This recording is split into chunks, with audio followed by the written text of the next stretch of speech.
و ما به ملت شریف پنجشیر در مجموع به مجاهدین به علما این پیشنهاد میکنم که اینا را قسمی که دیگرها هم به نام شهدای قرآن مسمى کردن، ما هم بگوییم که اینها شهدای قرآن هستند. اینها شهدای قرآن هستند. اینها شهدای قرآن هستند. نعره تکبیر! نعره تکبیر! تکبیر! الله امریکا! الله پیمانان! چیز دیگه که بسیار برجسته است او است که ما وقتی که میبینیم اصلا روانشناسی مردم افغانستان یا بگوییم روحیه مردم افغانستان تا هنوز امریکایی‌های پلید درک نکردین و نفهمیدین که مردم افغانستان از جان خود کرده قرآن بیشتر دوست دارند. شما دیدین که مردم افغانستان از جان خود گذشتن ولی از قرآن نگذشتن، ولی از اسلام نگذشتن، از دین نگذشتن. این یک چیز بسیار روشن و واضح بود، اما اینا غلط درک کردین. اینا فکر میکنن که اینجا ژاپن است، اینا فکر میکنن که اینجا بعد جایی که دیگه که امریکایی‌ها پایگاه دارن اونجا هست، ولی این قسمی که شما شاهد هستین زمین ماه هود که ما در سوم هود قرار داشتیم که اکنون ششم هفتم ماه هود است. شما دیدیم قیام شهریان کابل که هزاران نفر به شهادت رسید در این روز. اونا میخوان غیرت مردم افغانستان بیازمایند که تا چه حد اینا در مسائل دینی خود حساس هستند. بنابراین شما شاهد هستید که تماما افغانستان، اگر دولت افغانستان این بار یک همت بکنه، من پیشنهاد من است که طریق رسانه ها این نشر شود که اگر یک همت کنه که این بار قسمی که دیروز ما شاهد بودیم که تعداد از مسئولین امنیتی به شمول وزیر صاحب داخله اینا گفتن که ما در کنار مردم خود هستیم، ما حامی قرآن هستیم، ما نمیتونیم که مثلا بگوییم که ما از قرآن خود میگذاریم به خاطر که امریکایی به ما یک چند دلار میده. ببینید اگر این بار دولت هوشیاری بکنه و با مردم خود حرکت بکنه، من فکر میکنم که هم این مشکلاتی که بالای دولت است این مشکلات کم میشود و هم امریکایی‌ها میرن دنبال کار خود. اما یک چیزی که بسیار بسیار برای ما شما مهم است او است که ما چگونه میتونیم که پای این عناصر کثیفه، پای این عناصر بیگانه را از افغانستان کوتاه بکنیم.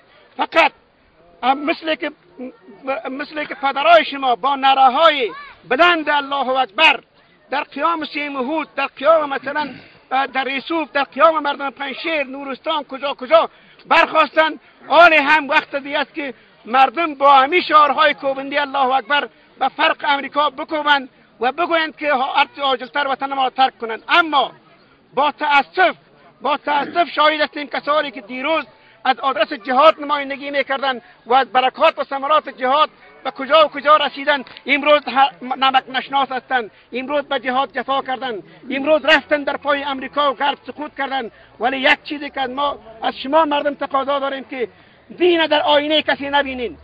دین نه در آینه ملاعمر است، نه در آینه کسی دیگری است. دین از آن خدا هست و ما پاسداران دین هستیم. ما پاسداران دین خدا هستیم.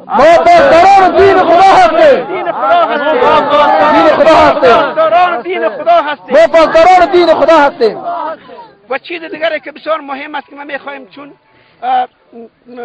مجلس شما را دیدم در اینجا ما هم خواستیم که سهم بگیریم. چیز بسیار برجسته او است که حداقل ما از حداقل بگیریم صحبت بکنیم. حداقل همونطور که من پیشتر گفتم که امریکایی‌ها پایگاه بگرام ترک بگویند مشکل افغانستان حل است. فعلا حداقل پایگاه بگرام ترک بگویند. این پایگاه مجاهدین است، این پایگاه جهاد بود، پایگاه مقاومت بود، پایگاه این نبود که مثلا به قرآن سوزی و به توهین به مقدسات مسلمانان تبدیل شود. این بسیار برای ما مهم است و دشمنی امریکایی‌ها، دشمنی کافرها، یهود و نصارا با اسلام این بسیار سابقه طولانی داره. شما شاهد هستین تصاویر او مرتد دنمارکی که بعد پیغمبر صلی الله علیه و سلم کاریکاتورش نشر کرد. شما شاهد هستین که پاپ 16 چه رقم توهین کرد بر علیه اسلام. شما شاهد هستین که اون تریجونز امریکایی پلید پارسال قرآن با آتش کشید. ولی چیزی که به ما و شما مهم است او است که ما از قرآن خود تا پای جان حمایت بکنیم و این مسئولیت ما هست. این نیست که مثلا ما این یک گپ سیاسی باشه. ما در سخنرانی که داشتم در یک عنوان از سخنرانیم این بود که بر شما میخواهیم بگوییم که گفته بودم که ای قرآن، ای قرآن، ای قرآن، این غمنامه را به محمد مصطفی صلی الله علیه و آله و سلم تو را قسم میدهیم که نگو. نعره تکبیر. الله اکبر. نعره تکبیر. الله اکبر. نعره تکبیر. الله اکبر. ای قرآن، خاک بر سر ما، نفرین بر این زندگی ما اگر نتوانیم از سپاسداری کنیم. ای قرآن، تو شاهد باش که ما تا آخرین رمق زندگی خود، تا آخرین رمق حیات خود با تو خواهیم بود و با تو خواهیم مرد. بنابراین این تعهد یک مسلمان است، این یک وجیبه هست. این نیست که مثلا پشت درهای بسته کسایی برند معامله کنند، کسایی برند پروتکل بکنند، کسایی برند بهرهگیری سیاسی بکنند. این یک اصل است.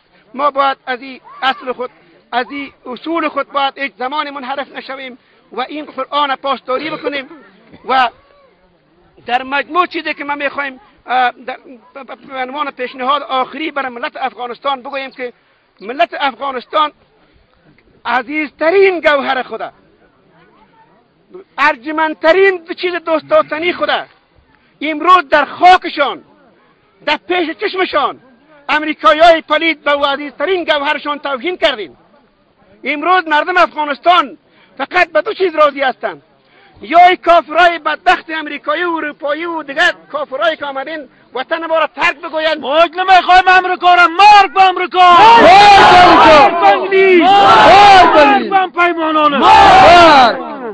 چیز دیگری که هست، در محکمه افغانستان لوی سانگوال افغانستان که مدعی نموم است، اون باید قدم به قدم مردم افغانستان در جریان قرار بده. در محکمه افغانستان این جنایتکارا باید محاکمه شوند، جدا از اینکه و کشور ما را ترک بگویند. در آخر با چند شعارهای کوبنده انشاءالله ما حضورتان مرخص میشیم. جناب مدیر صاحب تشریف آوردن، اینها هم سخنرانی خود داشتن. ببخشید که وقتتان از یاد گرفتم. ما خواهان خروج سریع نیروهای خارجی از کشور خود هستیم. ما یهود و نصارا را نمیخواهیم.